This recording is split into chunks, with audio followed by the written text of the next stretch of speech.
Volunteers are pitching in to help the evacuees celebrate the holidays. They're serving thousands of meals to fire survivors. KPIX 5's Emily Turner in Chico tonight, where evacuees are gathering for Thanksgiving dinner. Emily. Melissa, it's been a steady flow of people in and out right here behind me. They started serving their first meals at about 11 o'clock this morning. Their last seating was at 5, but there are still people eating inside there. And let me tell you, they are glad to have a hot meal and glad, certainly, to be alive for this Thanksgiving. It doesn't sound nor look much like Thanksgiving in Paradise. Thousands of firefighters, law enforcement, and search and recovery workers are working through the holiday, trying to take advantage of the brief break they had in rain to get some much-needed work done. Not the GPS.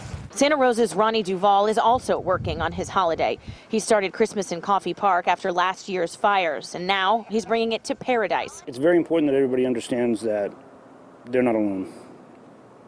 Coffee Park, Southern California, Northern California, Butte Counties, I mean, everywhere we go, there's fires now. So now it's California strong, I guess. Meanwhile, those not allowed back into Paradise gathered to eat donated meals cooked by celebrity chefs. What about cranberry sauce? So many volunteers showed up. They were asked instead to eat with survivors and listen to their stories. They are tales of terror and grit that give survivors a big reason now to celebrate Thanksgiving. Do you find it difficult to be grateful today? No, because you know what? You have to be grateful that you lived. I mean, you actually lived through a horrific event.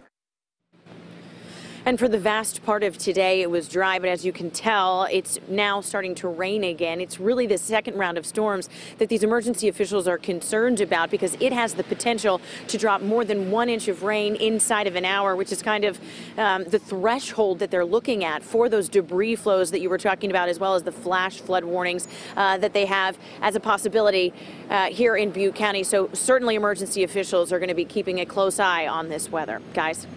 Yeah, Emily, a lot of food there. Assuming there's any left over, any word on what they're going to do with it? Maybe share with the shelter or something?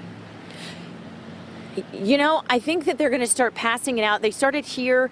There are several other locations. They're taking these hot plates to the shelters. They're even taking some of the leftover food to hotels where they know evacuees are hanging out. There were a significant number of folks who simply just couldn't get it together emotionally or for whatever reason to get here today because it's still so fresh, only 2 weeks since this fire burned. But luckily they're going to get a hot meal whether they had the wherewithal to get here or not. Great news. Thanks, Emily.